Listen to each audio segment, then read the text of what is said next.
capítulo 8 del libro de los Hechos. Por favor, acompáñame si tienes ahí tu Biblia dispuesta. Y voy a dar lectura. Hay tres grandes temas aquí en el libro de los Hechos. Seguro que hay más, pero hay tres grandes temas que yo quiero compartir contigo. No hoy, hoy solo voy a compartir uno de ellos. Capítulo 8, versículo 1 al versículo 8. Dice la palabra del Señor así: y Saulo consentía en su muerte. Está hablando de la muerte de Esteban. Recuerda, la semana pasada nuestro hermano Marcial te estuvo compartiendo acerca del primer mártir de la iglesia, que fue el diácono Esteban, y cómo Saulo estaba ahí y todas las personas aventaron sus ropas, se quitaron sus ropas para estar más cómodos y poder apedrear a gusto a Esteban. Por eso es que así arranca el capítulo 8. Y Saulo consentía en su muerte. En aquel día hubo una gran persecución contra la iglesia que estaba en Jerusalén, y todos fueron esparcidos por las tierras de Judea y de Samaria, salvo los apóstoles. Y hombres piadosos llevaron a enterrar a Esteban e hicieron gran llanto sobre él. Y Saulo asolaba a la iglesia, y entrando casa por casa arrastraba a hombres y a mujeres y los entregaba en la cárcel. Versículo 4. Pero los que fueron esparcidos iban por todas partes anunciando el evangelio. Entonces Felipe, descendiendo a la ciudad de Samaria, les predicaba a Cristo. Y la gente unánime escuchaba atentamente las cosas que decía Felipe, oyendo y viendo las señales que hacía. Porque de muchos que tenían espíritus inmundos salían estos dando grandes voces, y muchos paralíticos y cojos eran sanados. Así que había gran gozo en aquella ciudad. Repito, así que había gran gozo en aquella ciudad. Señor Jesús, queremos pedirte que nos acompañes esta noche. Bendice a mis hermanos, a mis hermanas y a todos aquellos que están atentos a esta señal.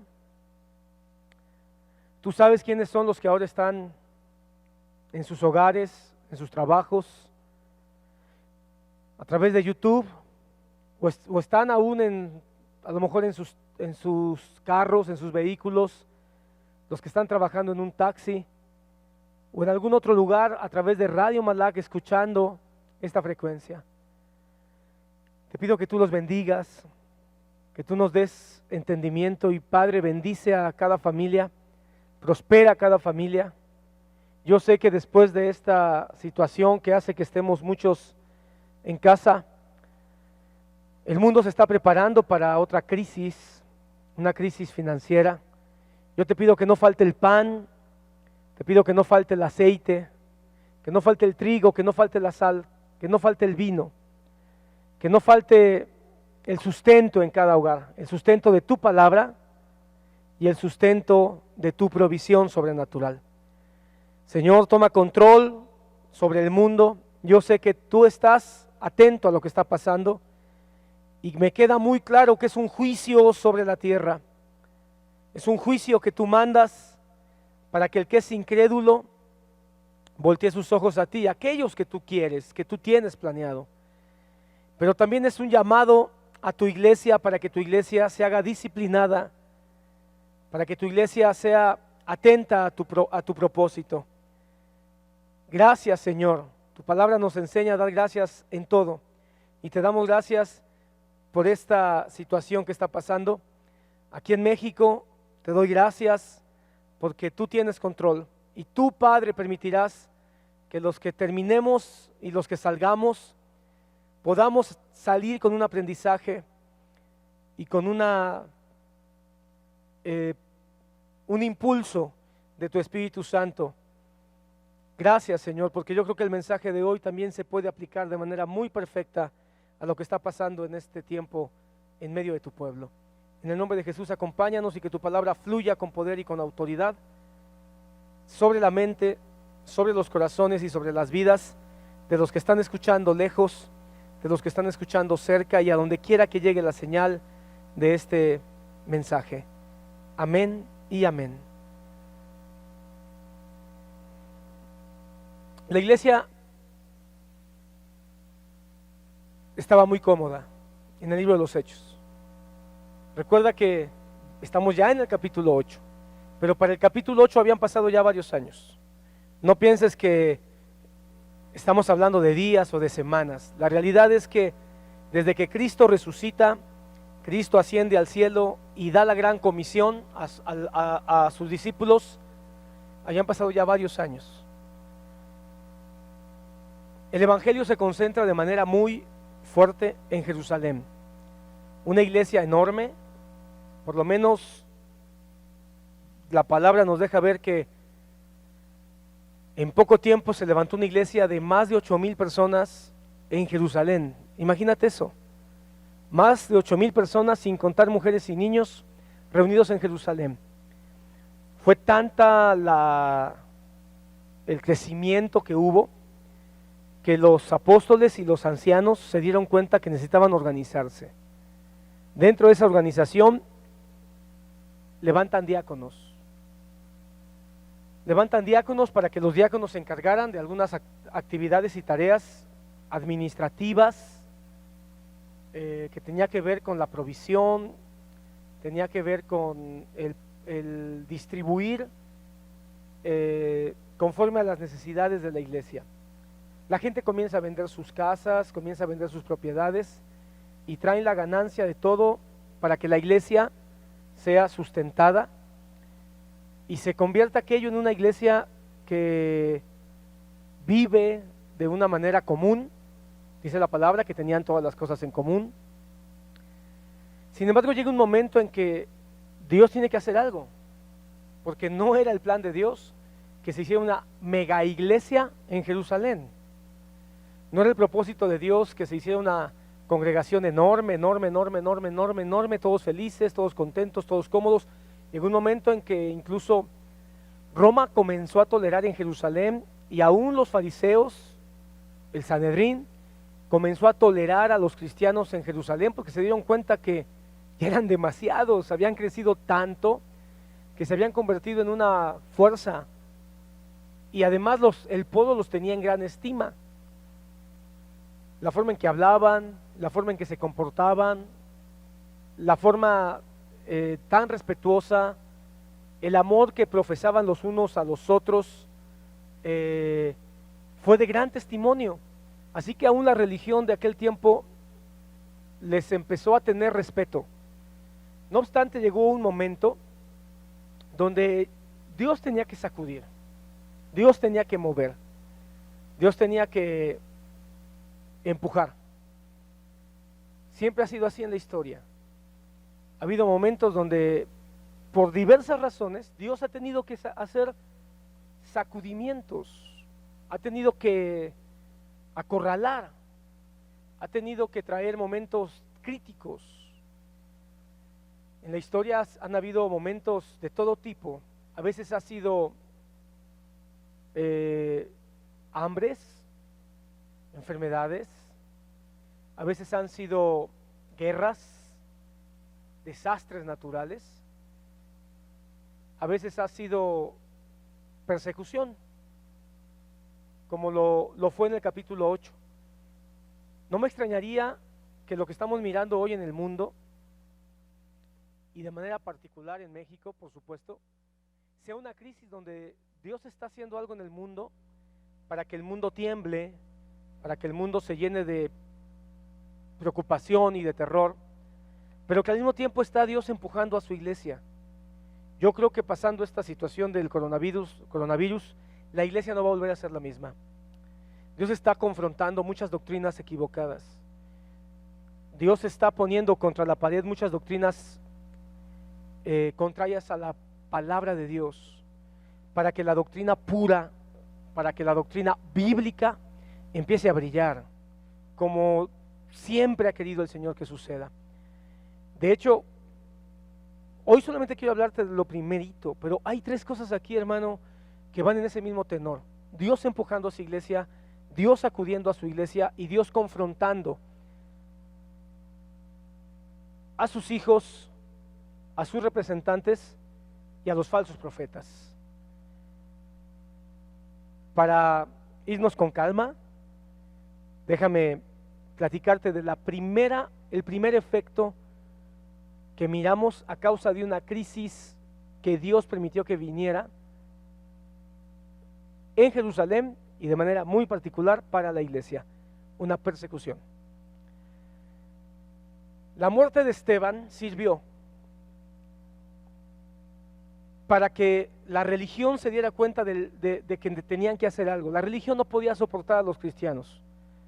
La religión instituida con toda su pompa, con todo su poder, con todas sus riquezas, con toda su ostentación, con todo su poder político, no podía permitir que la iglesia creciera.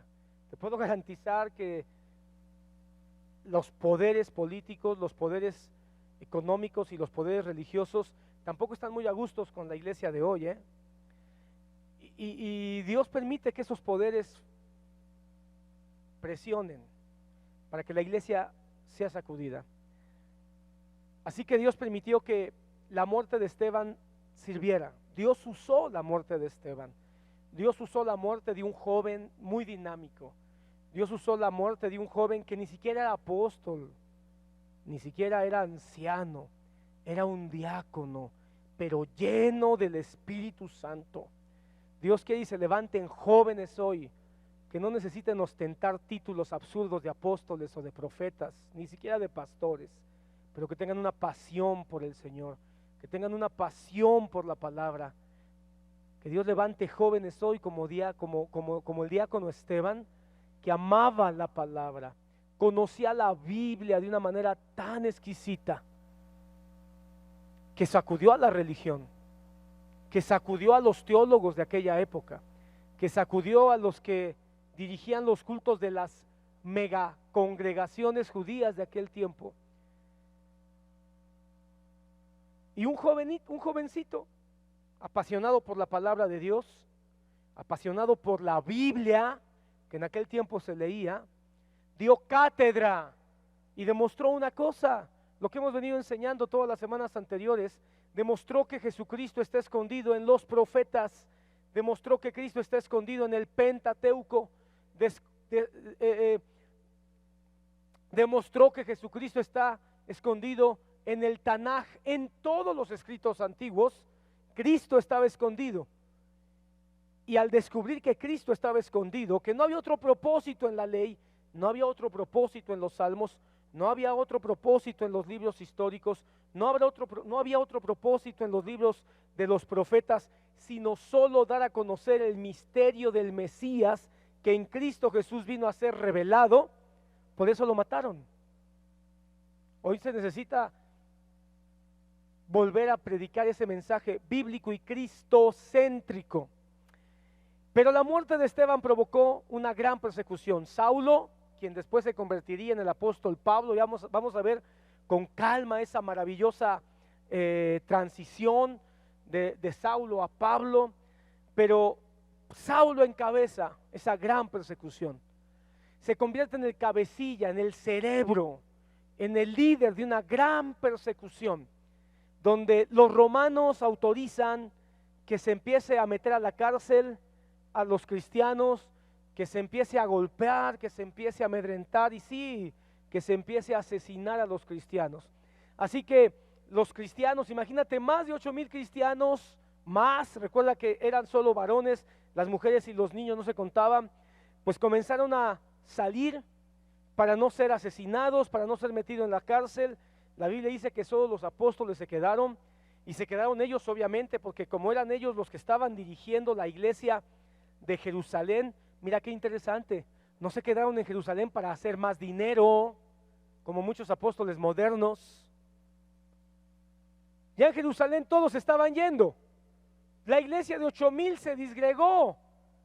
¿Qué iglesia atendieron los apóstoles de Jerusalén? Una iglesita de algunos cuantos cientos, pero su interés no era ganar dinero, su interés no era hacerse de más prestigio.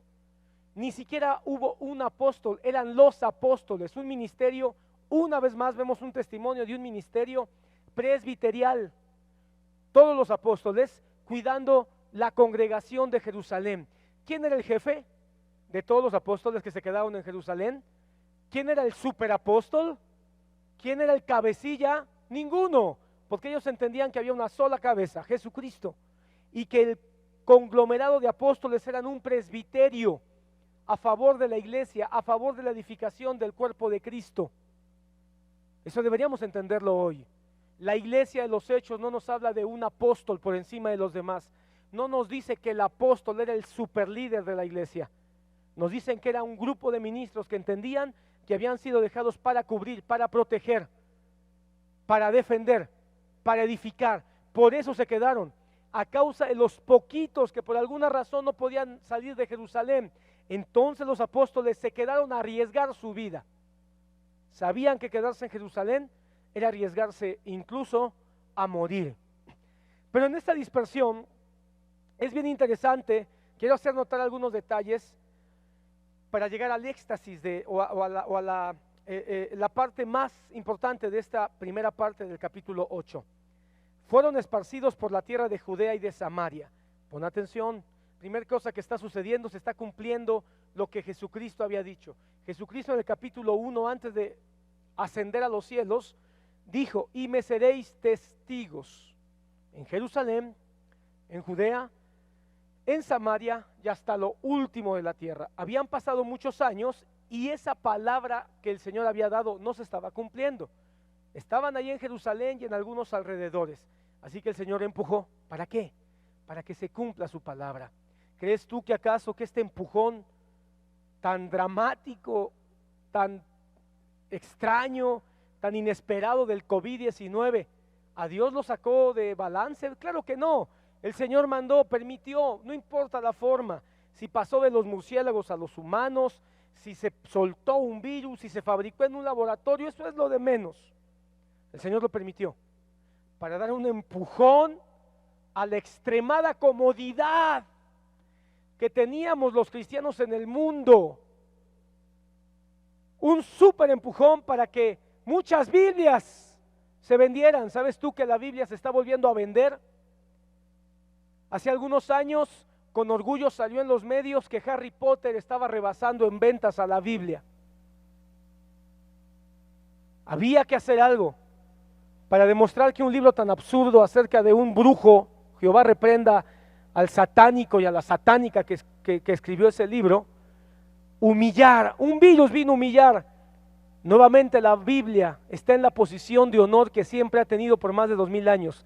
El libro más leído y el libro más vendido, señoras y señores, hoy por hoy, empujado por el COVID-19, sigue siendo la Biblia.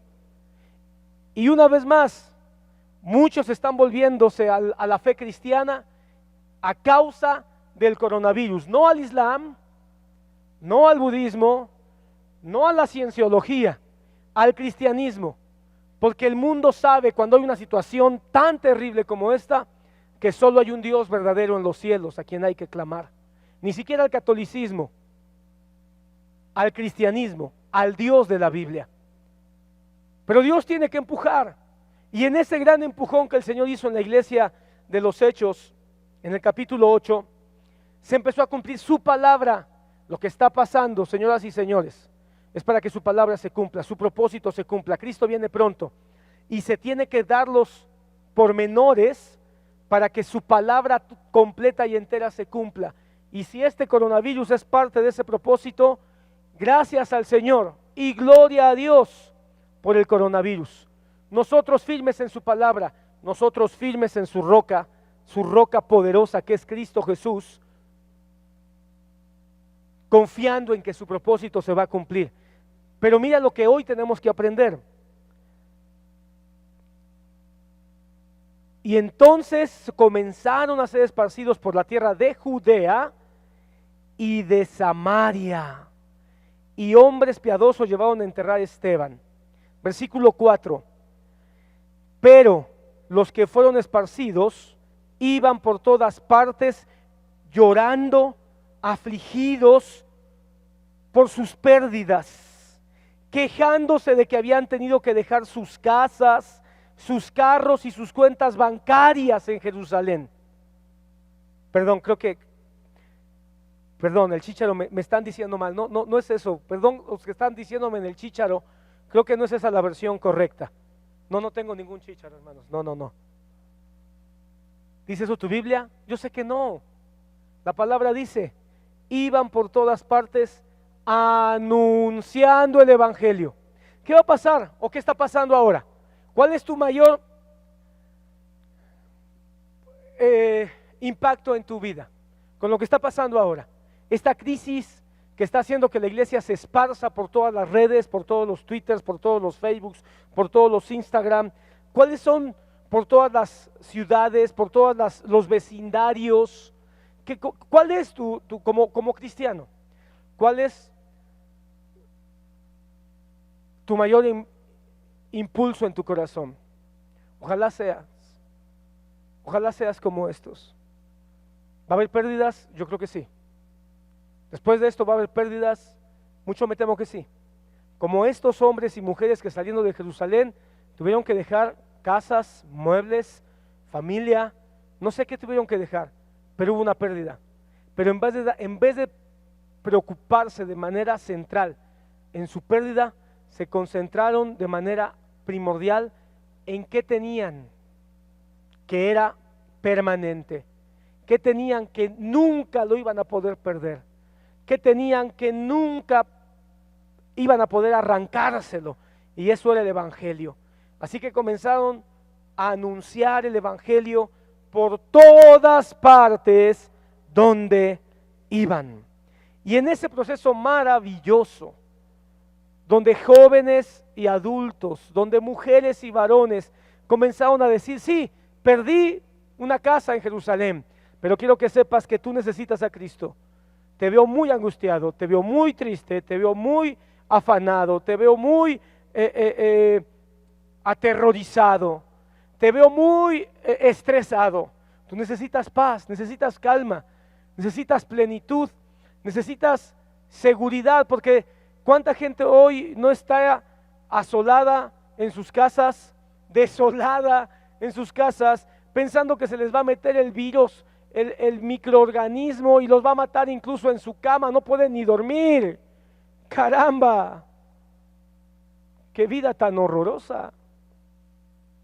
Necesitan calma, y para eso debes estar tú, para que por una llamada, por un WhatsApp, por un correo, o tal vez visitando, si es que esto es posible, le puedo decir, ten calma. La gente hoy se está preguntando, ¿qué va a pasar si me muero? Siempre se muere gente, pero hoy la gente se está preguntando, ¿y si me muero hoy? ¿Qué va a pasar con su alma? Por eso la iglesia necesita predicar el evangelio. Cuando pase esto, igual que ellos, muchos tal vez tendrán una baja en sus finanzas, en su economía, pero por sorprendente que te parezca, yo confío en el nombre de Jesús que el pueblo de Dios, aunque tenga pérdida, no van a ser las mismas que van a tener los que no conocen a Dios. Porque Dios va a resguardar de su pueblo, aunque haya algo de pérdida. Pero no pierdas el gozo, no pierdas la alegría, no pierdas la paz. Sigue confiando en el Señor y predicando a Jesucristo, que para eso eres hijo de Dios. Tal vez incluso me atrevo a decir que para eso Dios está poniendo a prueba a la iglesia, para que se hagan patente quiénes realmente son cristianos y quiénes no. Quienes en los últimos años pensaban que eran cristianos, pero se tienen que dar cuenta que no eran cristianos, porque le han dado más culto a su cuenta bancaria, a su carro, a sus pastores que les predicaban prosperidad, a sus profetas que les decían, tú nada más dame tu diezmo y vive la vida como se te pegue tu gana, emborráchate, adultera, vive una vida inmoral.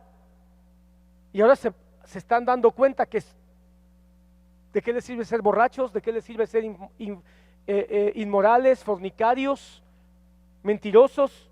No les trae. Lo que teníamos era una religión. Entonces creo que también el Señor quiere que hoy veamos, ¿soy cristiano o no soy? Porque si me duele mucho la pérdida, entonces tengo que reevaluar. Pero si hoy soy movido, motivado, impulsado y decir, no importa la pérdida, quiero predicar a Cristo, oh, gózate, gózate. Si tú estás diciendo, no importa, si mañana tengo que buscar un nuevo trabajo, Dios me ayudará, pero por lo pronto quiero que muchos sepan que tengo paz en Cristo Jesús. Regocíjate, Pero si tú, incluso tú, tienes 10 años en la iglesia y hoy te preocupas de que te vayas a morir de COVID-19, mucho me temo que tú nada más fuiste a una iglesia con un falso profeta que te vendió vendas mágicas. Y de las vendas mágicas, si tú te atreves a escuchar, la próxima semana voy a hablar de las vendas mágicas. Pero entre todos estos sobresale un hombre que se llamó Felipe, un diácono también, un joven igual que Esteban. Me encanta, hermano, el libro de los Hechos, que por un lado nos hablan de los apóstoles, Pedro, Juan, hombres grandes, maduros, con un llamado y un respaldo de parte de Dios sorprendente. Pero en medio de todo eso el Señor injerta dos jóvenes, bueno, 7 de hechos, ahí 7 de hecho, se dan los nombres de los 7 diáconos, pero de entre los 7 sobresalen 2. El primero Esteban, el primer mártir, y el segundo Felipe, otro joven, que es impulsado en medio de esta dispersión por una crisis a predicar el evangelio de manera muy puntual a Samaria. Que Dios levante muchos Felipes hoy, muchos jóvenes que vayan a predicar a Samaria. Rápidamente, ¿quién era Samaria? ¿Y por qué Dios estaba tan interesado en Samaria? ¿Por qué el llamado fue Jerusalén, Judea, Samaria y hasta lo último de la tierra? Tenía que enfatizar en Samaria. ¿Por qué enfatiza? Samaria, recuerda, hermano, que Samaria es una historia muy larga, pero en estos 5 minutos te platico. Samaria era un pueblo que después de que Salomón tuvo muchas mujeres, el Señor, a causa de los pecados de Salomón, mientras estuvo Salomón, el reino permaneció firme y unido por amor a David, no a Salomón. Pero una vez que muere Salomón, a causa de sus muchos pecados, el pueblo se divide en dos. Por un lado Israel, Judá y Benjamín, que conservan un descendiente de David en el trono. Pero por otro lado entra uno que no era descendiente de Salomón, entra uno que había sido siervo, esclavo de Salomón. Pero lo más interesante es que Jeroboam, que es el que toma el trono en las otras 10 tribus, era un hombre mezclado. Es decir, sangre judía con sangre de una mujer extranjera, de las muchas mujeres que Salomón había tenido. ¿Qué significa eso? Que se perdió la pureza.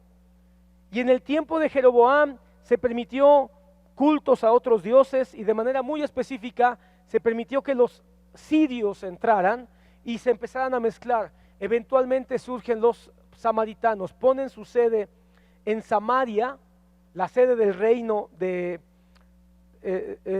Israel, y surge el pueblo samaritano. Por eso los judíos no querían a los samaritanos, porque para los judíos los samaritanos eran un pueblo mezclado, era un pueblo mestizo, y por eso eran despreciados, muy parecido a nosotros los mexicanos, los latinos, que somos un pueblo mezclado, y los judíos despreciaban a los samaritanos. Por eso Jesucristo como que les dio un mensaje: me van a ser testigos en Jerusalén, en Judea, pero también con los samaritanos, también con los mestizos, también con los despreciados, también con los que se piensa que no deberían de ser aceptados ni tomados en cuenta. El mundo piensa que Dios no toma en cuenta a los despreciados, pero Dios sí los toma en cuenta. Y hubo uno llamado Felipe, que fue enviado de manera muy directa con los samaritanos para dar cumplimiento a la palabra de Jesucristo. Y me seréis testigos, Jerusalén, Judea y Samaria. ¿Qué significa Felipe?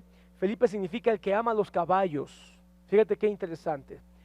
Y el hecho de que sea Felipe, el amante de los caballos, el que es enviado a los despreciados, a los mestizos, al pueblo que no debería ser pueblo, es muy interesante también, porque Felipe es un hombre que nos habla de cómo Dios ama y quiere hablarle a los que somos como caballos. Cuando tú lees en la palabra, el caballo, en la connotación judía, tiene una connotación de rebeldía, de insensatez, de briosidad, es decir, de carácter duro, necio. Para nosotros los occidentales, particularmente tal vez los mexicanos, para nosotros el burro tiene una connotación de necedad y de terquedad, pero no así para los los judíos.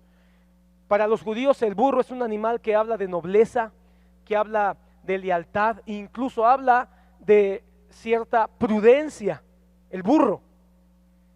Pero para los judíos no. Para los judíos era el caballo. Dentro del pensamiento judío era más noble un burro que un caballo. Yo sé que todos los politécnicos están diciendo, ¿verdad? Soy burro, me siento orgulloso de ser burro. Pero el caballo, de hecho, es un animal que ni siquiera era considerado. Salomón introduce muchos caballos. Es interesante, porque ¿sabes por qué Salomón introduce caballos? A causa de la influencia de las muchas mujeres que él tuvo. Otro mensaje indirecto que nos habla de que ya ahí Salomón empezó a meter un pueblo que no era pueblo. Empezó a darle atención a un tipo de cosas que no eran parte del pensamiento hasta ese momento religiosamente aceptados. Hay muchos textos que hablan acerca del no usar caballos. Hay un salmo que dice, ellos, hablando de los gentiles, confían en carros y confían en caballos, pero nosotros en Jehová nuestro Dios confiamos. Como diciendo, ellos confían en sus fuerzas, en sus capacidades, en sus inteligencia, pero nosotros confiamos en el Señor. El caballo entonces era un animal no tomado en cuenta. Hay otro pasaje que dice que al necio hay que ponerle un freno como se le pone freno al caballo, que la única manera de templar su briosidad es poniéndole freno a su boca, es decir, a la fuerza. De una manera violenta es la única manera en que se pueden dominar a los necios. Bueno, pues a esa estirpe es enviado Felipe. Pero Felipe amaba a esa clase de gente.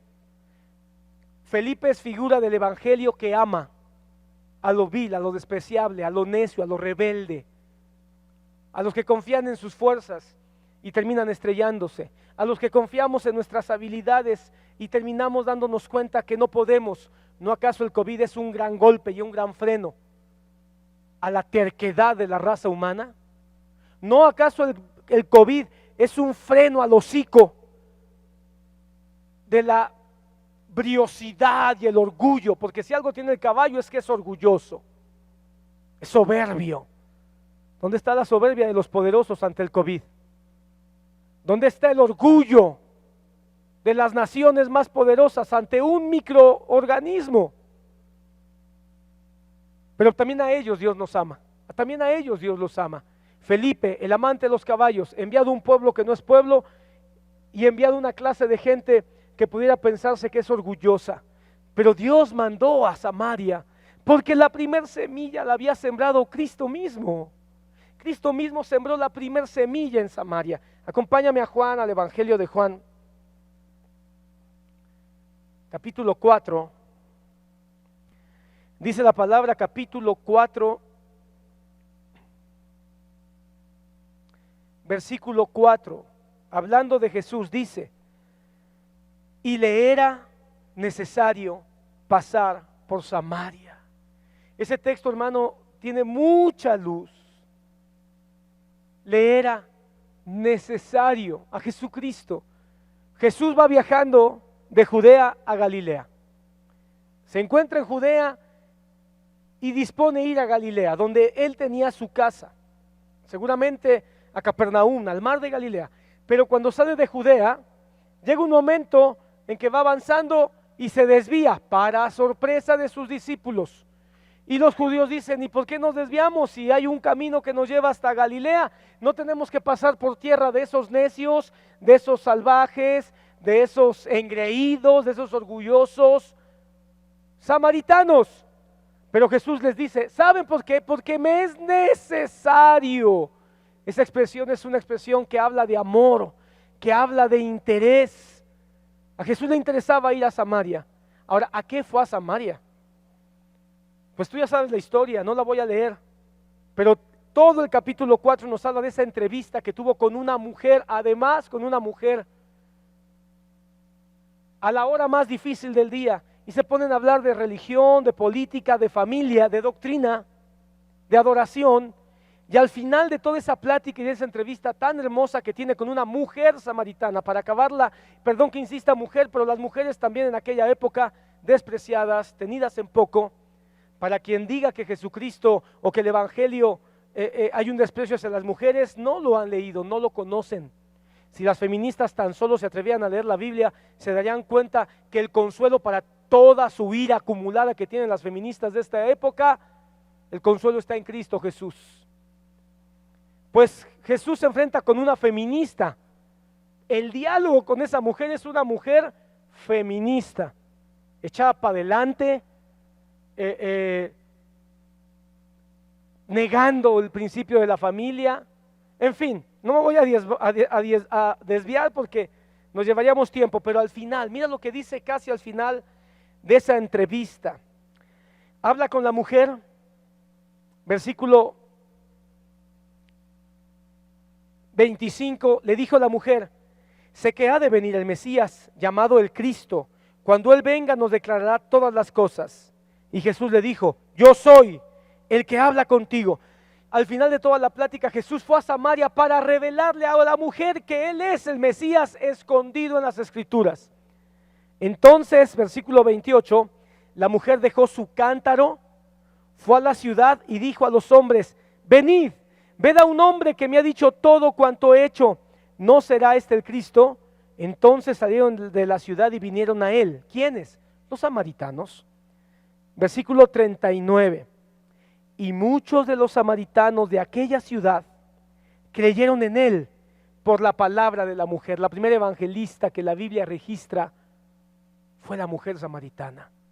La primera mujer que evangelizó en Samaria fue la mujer samaritana. Y multitudes salieron a escuchar a aquel de quien le hablaba la mujer, a quien de quien la mujer daba testimonio. El mejor evangelismo es el testimonio. Aquella mujer no sabía mucha doctrina, aunque tenía algo de enseñanza. No sabía mucho ni siquiera de los primeros pasos, no conocía el ABC del cristianismo, apenas se le estaba revelando el Mesías, pero lo que sintió, el amor, la aceptación, la vida, la paz, la calma, la seguridad que recibió de Cristo Jesús era suficiente para decir: hey, vengan, ¿no será este el Cristo? Él me ha dicho todo lo que he hecho. Mira el versículo 40. Entonces vinieron los samaritanos a Él y le rogaron que se quedase con ellos. Le rogaron.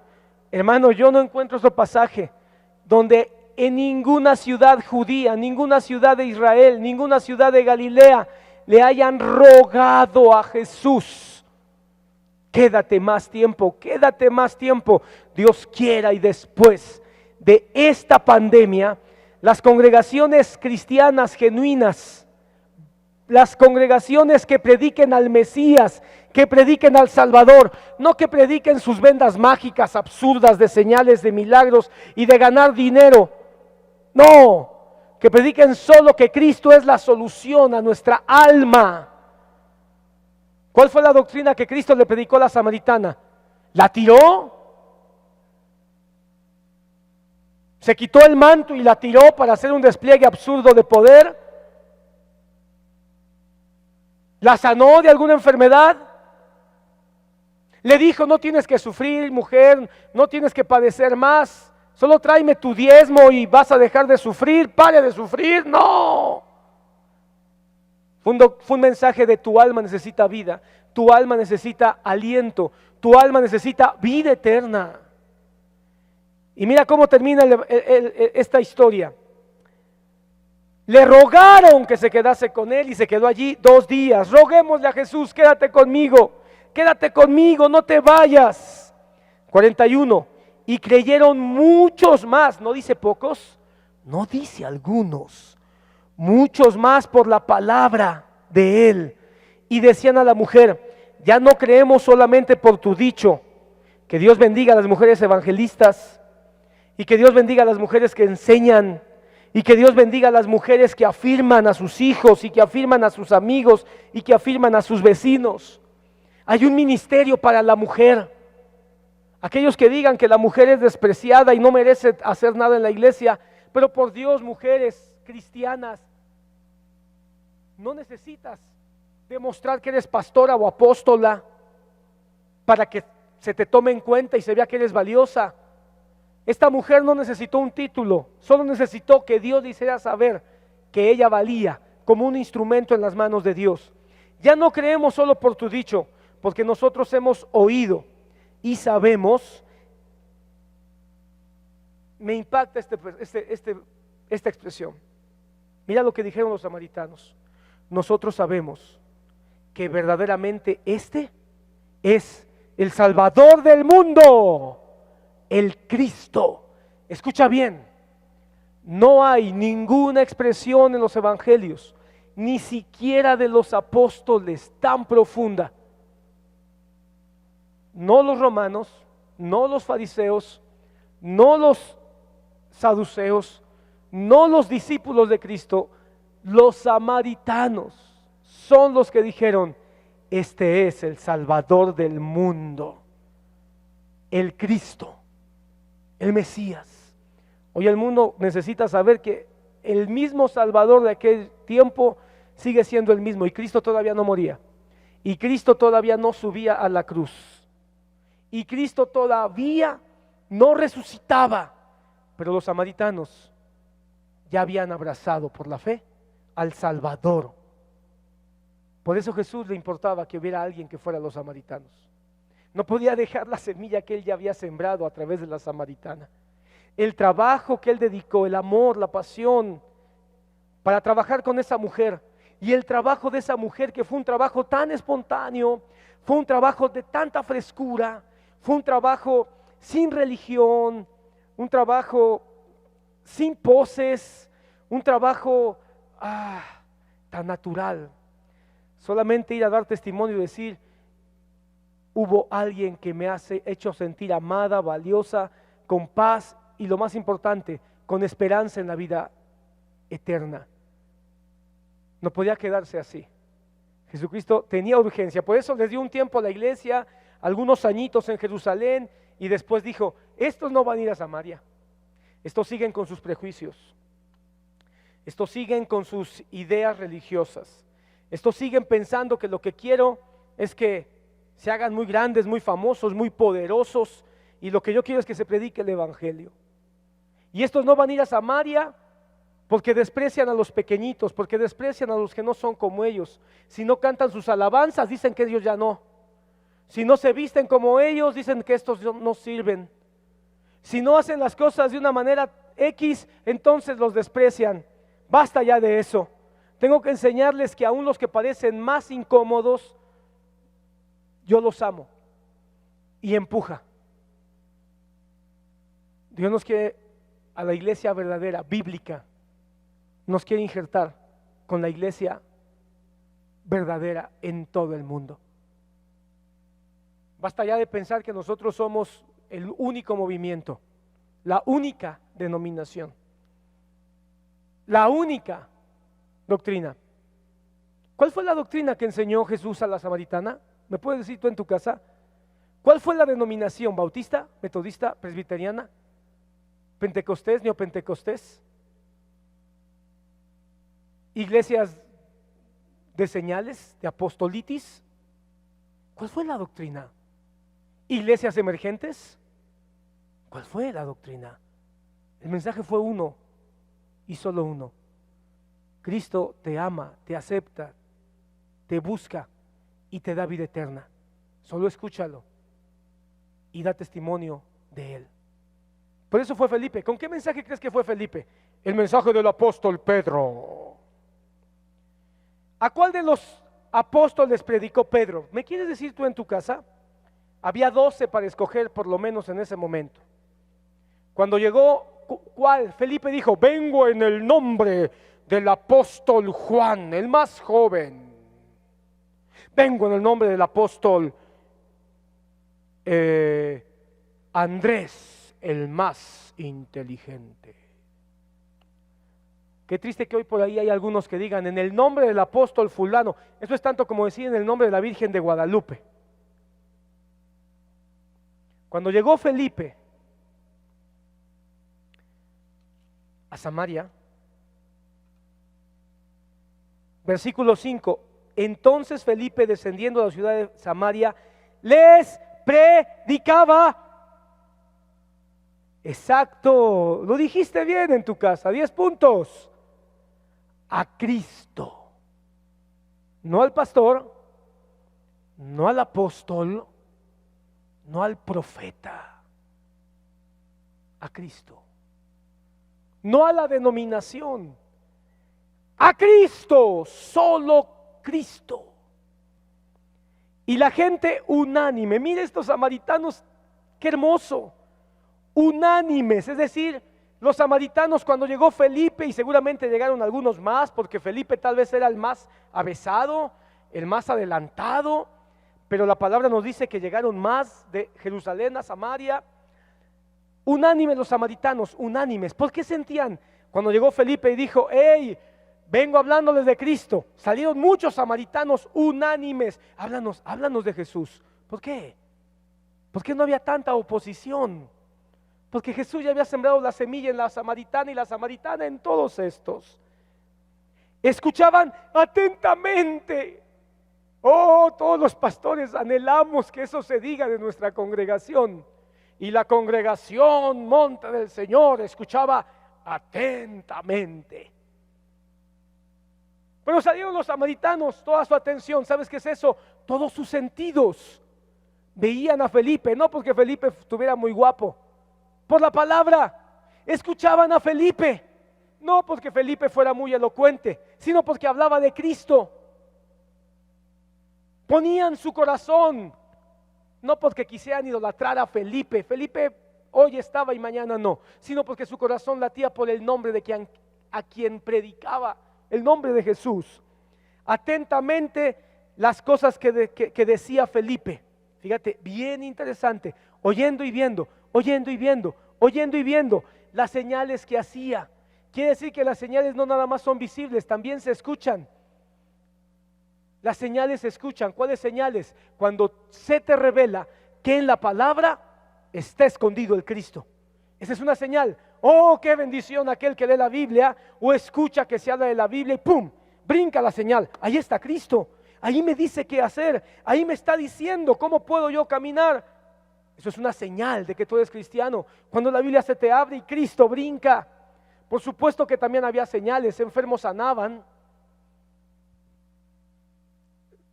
Muchos recibían ministración de dones de fe, de profecía. ¿Por qué? Porque las señales van acompañando a la palabra. No es al revés. Primero es la palabra y detrás vienen las señales. Primero Felipe habló de Cristo, y después vinieron las señales. Y las señales son necesarias muchas veces para que la palabra sea afirmada y confirmada. Porque muchos tenían espíritus inmundos. Fíjate, ministración al alma, liberación de demonios.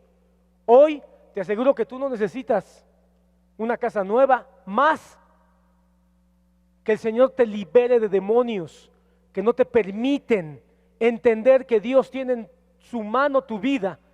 Demonios que te dicen, te vas a morir de coronavirus, ay, no salgas a la calle, pero ni la cabeza asomes, no sea que el coronavirus te caiga del cielo y te mate.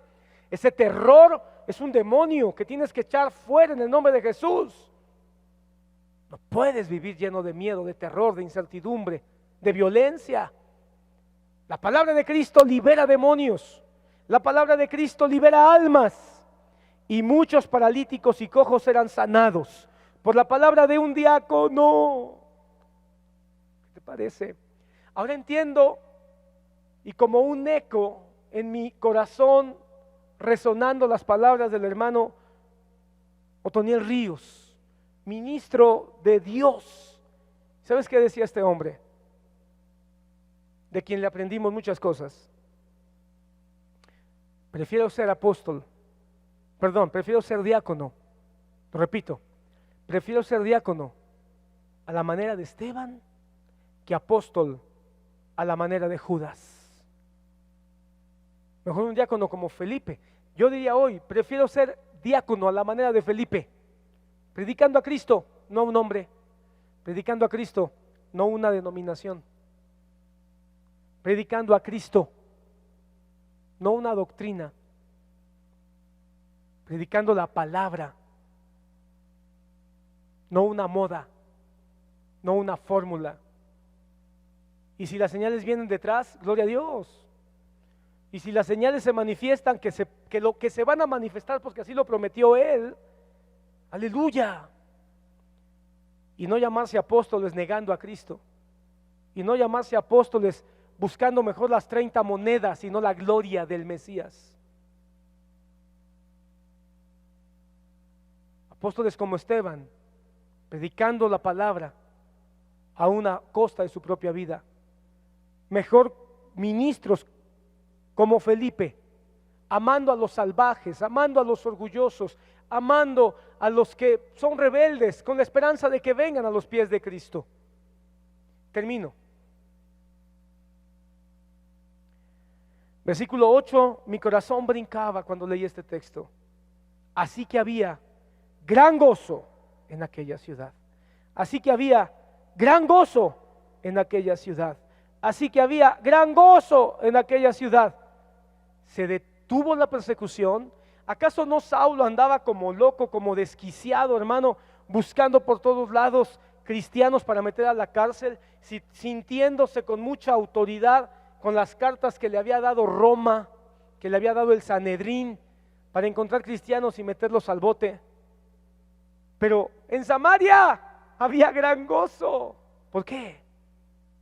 Porque la palabra de Cristo había llegado. Porque multitudes estaban dándose cuenta que la vida eterna estaba en aquel que los había amado tal como eran, aunque fueran mestizos. Así que hermanos mexicanos, salvadoreños, guatemaltecos, hondureños, panameños, argentinos, toda Latinoamérica y todos nuestros hermanos mestizos que viven en Estados Unidos y en el otro lado del planeta, tú y yo somos los samaritanos, a quien el Señor por su bendita misericordia nos ha enviado un evangelio como el de Felipe, que nos dice: también Dios te ama aunque hayas sido rebelde, también Dios te ama aunque te hayas llenado de orgullo. Él te ama, quiere que le pongas atención, que escuches y veas lo que Él tiene y quiere para ti, porque Él te quiere echar fuera demonios, te quiere hacer libre, porque Él quiere sanar tu alma y quiere que tengas vida eterna. Y que se levanten muchos Felipes, que amemos predicar a Cristo y solo a Cristo, para que en México, cuando pase esta crisis y en el mundo donde haya un remanente de Cristo, haya una ciudad alegre. Tal vez hoy la ciudad alegre, llena de gozo, debe ser la iglesia de Cristo. Tal vez ya no una ciudad geográfica como lo fue en aquel tiempo Samaria. Tal vez hoy es la iglesia de Cristo en todo el mundo, que se pueda decir, toda la iglesia en el mundo son la ciudad, o digamos de una manera más correcta, son los ciudadanos que tienen gran gozo por lo que Cristo ha hecho en medio de ellos. Gran gozo, recibe gran gozo en el nombre de Jesús. Recibe gran gozo en el nombre de Jesús. Recibe gran gozo. Y el gran gozo no es que no haya crisis, el gran gozo no es que no haya persecución. El gran gozo es que Cristo ha llegado a tu vida para darte vida eterna, para darte libertad, para darte fortaleza. Haznos como los samaritanos, Señor. Aunque el mundo nos desprecie, aunque la religión nos desprecie, nosotros tenemos la semilla de Cristo. Así como fue sembrada la semilla en los samaritanos por la mujer, nosotros tenemos esa semilla. Y que esa semilla germine y que esa semilla dé buen fruto. En el nombre de Jesús, bendice a tu pueblo, Padre. Bendice a tu iglesia. Bendice a los Felipes, hombres y mujeres, cuyo único entusiasmo es hablar de Jesús, no demostrar que tienen la razón, no demostrar que tienen cierta fuerza o capacidad. Solo amemos, que solo se levante un pueblo de hombres y mujeres que amen al que no te conoce, y que vayamos a través de los caminos, esta dispersión.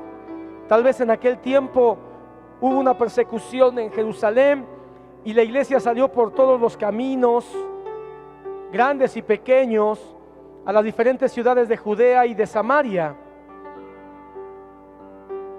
Hoy salimos por todos los caminos que nuestro tiempo nos da, los caminos digitales, los caminos de la internet, los caminos de los medios.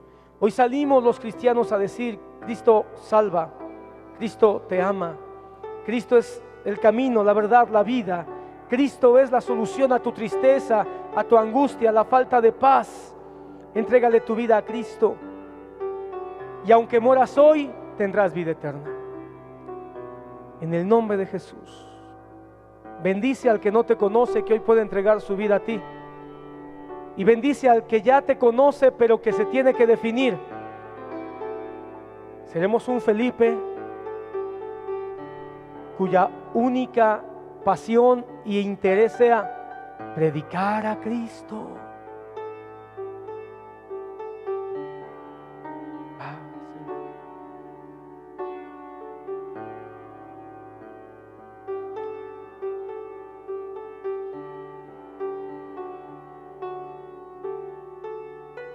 Háblanos, Señor. Que nuestro orgullo sea que tú seas visto.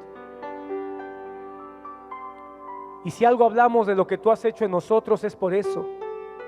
Porque hablando de lo que tú has hecho en nosotros, es para que otros sepan que también lo puedes hacer en ellos. En el nombre de Jesús te damos muchas gracias. Bendice a tu pueblo ahí en su casa, en su hogar, en donde están, y afirma esta palabra. En el nombre de Jesús. Porque Él me ha dado vida eterna.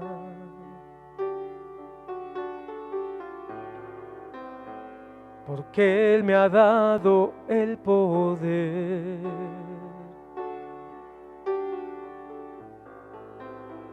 Porque Él me ha dado la victoria. Él es mi Rey.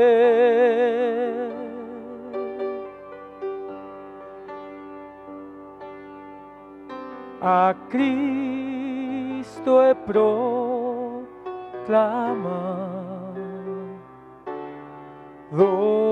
Rey. Una vez más. Porque Él me ha dado la victoria.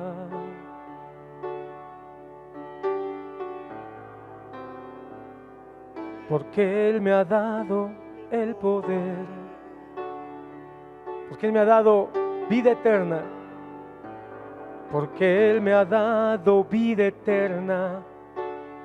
Él es mi Dios. A Cristo, solo a Él. A Cristo he proclamado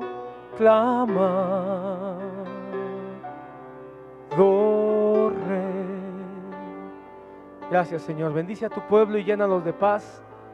Esta es una gran oportunidad de predicar a Cristo y solo a Cristo. A Cristo y solo a Cristo. Gracias, Señor, porque hoy nos unimos a la iglesia en el mundo para que con gratitud levantemos el nombre de Jesús en alto, por encima de cualquier otro nombre. A Cristo la gloria, por siempre y para siempre. Que Dios te bendiga, hermano. No nos queda más que agradecerte una vez más. Si alguien quiere ofrendar, bendecimos los diezmos, bendecimos las ofrendas que tú preparas ahí en tu casa. Recuerda que la ofrenda y el diezmo es también una forma de adorar a Dios, pero es para que tú fortalezcas el trabajo del avance del Evangelio. Así que si tú te congregas en esta congregación, la Iglesia de Jesucristo, Monte del Señor, tú puedes diezmar y ofrendar en la cuenta bancaria que va a salir ahí en pantalla. En esa cuenta tú puedes hacer una transferencia. Si tú te congregas en otro lado, llama a tu pastor, pregúntale a algún anciano o alguna autoridad de tu congregación y que ellos te digan cómo puedes ofrendar y diezmar. Si tú no te congregas en ningún lado, no te sientas bajo ninguna forma presionado a ofrendar y diezmar. La ofrenda y el diezmo es para aquel que ya se ha identificado, número uno, con Jesús, que es lo más importante, y después con el Evangelio, es decir, con la obra de Dios. Y la obra de Dios se manifiesta o se desarrolla a través de las diferentes congregaciones, y amando a Dios manifestamos nuestro amor, diezmando y ofrendando para que la obra de Dios no se detenga. Entonces tú lo puedes hacer así. No nos queda más que decirte: los martes, únete a la oración, 7 de la noche, el culto de oración de la iglesia. Los miércoles, 7 de la noche, vamos a continuar con abriendo las escrituras, estudiando el libro de los Hechos. Domingo, 10:30 de la mañana, con la fiesta del Señor, nuestro culto en línea que estamos transmitiendo. Escucha Radio Malak, hay una serie de programas nuevos, cápsulas de fortaleza para que tú te edifiques, y por supuesto música. Y para los que han estado preguntando, continuamos con la lectura.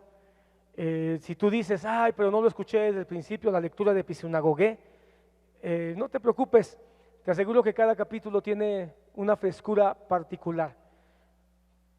Si tú quieres saber cómo empieza la historia, ya está el libro en versión digital a tu alcance en amazon.com, y puedes continuar con la lectura de esta novela, una novela que, aunque es una novela, está basada en la palabra del Señor y está saturada de textos bíblicos que todos apuntan a la segunda venida de Cristo.